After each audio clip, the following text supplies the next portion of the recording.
आज का video British Indian ocean territory के बारे में है।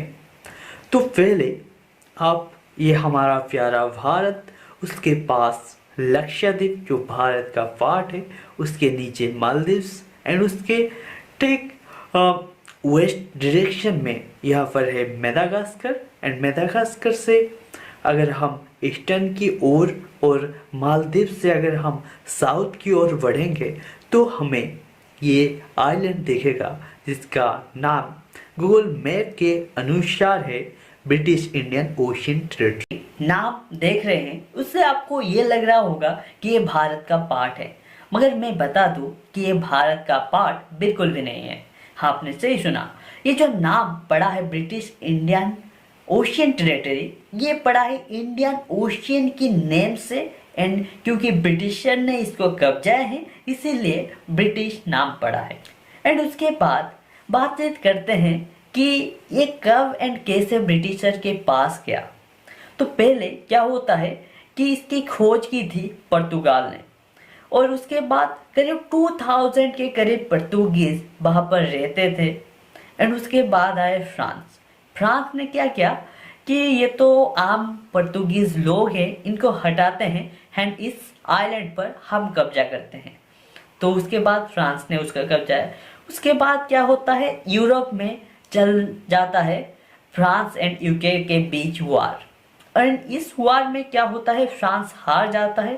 फ्रांस हारने के बाद क्या होता है, उनके बीच होता है एक समझौता, एक डील होता है, जिसकी वजह से क्या होता है, इंडिया के पास जो आइलैंड्स एंड कंट्रीज हैं उस पर कब्जा होगा यूके का, एंड जो इंडोनेशिया है वो चला जाता है फ्रांस के पास। एंड उसके बाद क्या होता है, इस आइलैंड पर ब्रिटिशर रहने लगे थे, मगर उनको भी यहाँ पर कुछ इंटरेस्ट नहीं है, मजा नहीं आ रहा है। क्योंकि इंटरेस्ट तभी आता है जब आपको उस पर कुछ फायदा होता है। भारत उस टाइम पे सोने की चिड़िया कहा जाता था भारत को, तो भारत के पास बहुत ही ज़्यादा पैसा था, तो उन्होंने इस पर ज़्यादा नज़र नहीं घुमाया।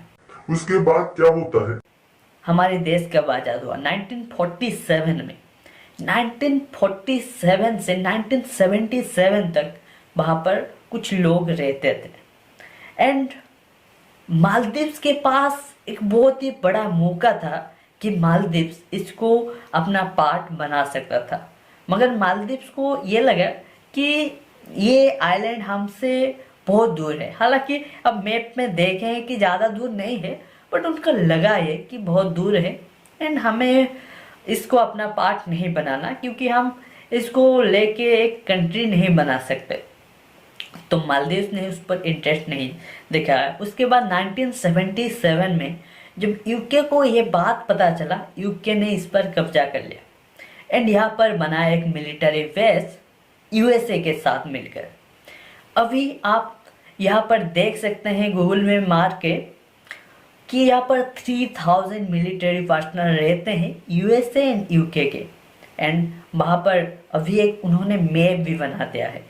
अभी जो मैप है वो एक नेवी की सिंबल की तरह है, उन्होंने एक फ्लैग बनाया है अपना, एंड वो करेंसी चलाते हैं ब्रिटिश पाउंड, एंड उसके साथ जो यूएसए का डॉलर वहाँ पर चल रहा है। मगर आप एक बात सोचिए कि ये अगर भारत का पार्ट होता तो क्या क्या हो सकता। पहले बात सोचिए, हमारे पास 30 इयर्स थे कि हम इस आइलैंड को पा सकते थे, एंड इसको पाने के बाद हमें वहाँ से 200 नॉटिकल माइल्स तक एक इलाका मिल सकता था जहाँ से हम मिनरल्स, फिश जैसे चीज़ वहाँ पर ले सकते थे, क्योंकि हर कंट्री जिसके पास समंदर है उनके पास 200 माइल्स तक बॉर्डर तक आप कुछ भी चीज़ ले सकते हैं। वहाँ से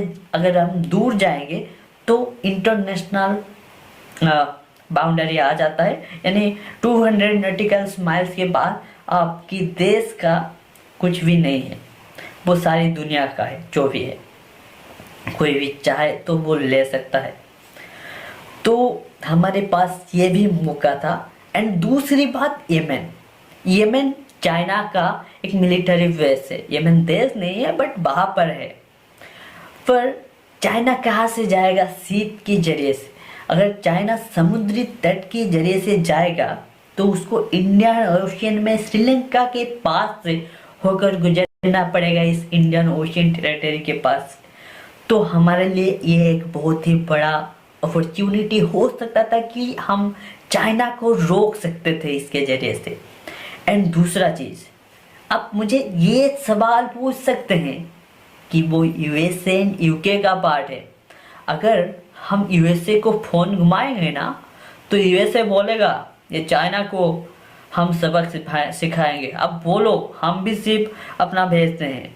हाँ, ये हो सकता है, बट इंटरनेशनल रिलेशन में ये है कि कोई किसी का दोस्त तब बनता है जब उसको फ़ायदा दिखता है। अगर यूएसए को उसमें फ़ायदा नहीं दिखेगा तो यूएसए हेल्प नहीं करेगा। Thank you for watching this video till the end. And इसके अगले पार्ट में मैं क्या बात या फिर किस टॉपिक के ऊपर अगर आप वीडियो चाहते हैं उसके बारे में आप कमेंट में ज़रूर बताएगा। एंड उसके साथ आप यह भी बताएगा कि वीडियो कैसा लगा, एंड अगर ये आइलैंड होता तो हमें क्या क्या फ़ायदा मिल सकता था एंड क्या क्या हमने करवाया है उसके बारे में आप बताएगा ज़रूर।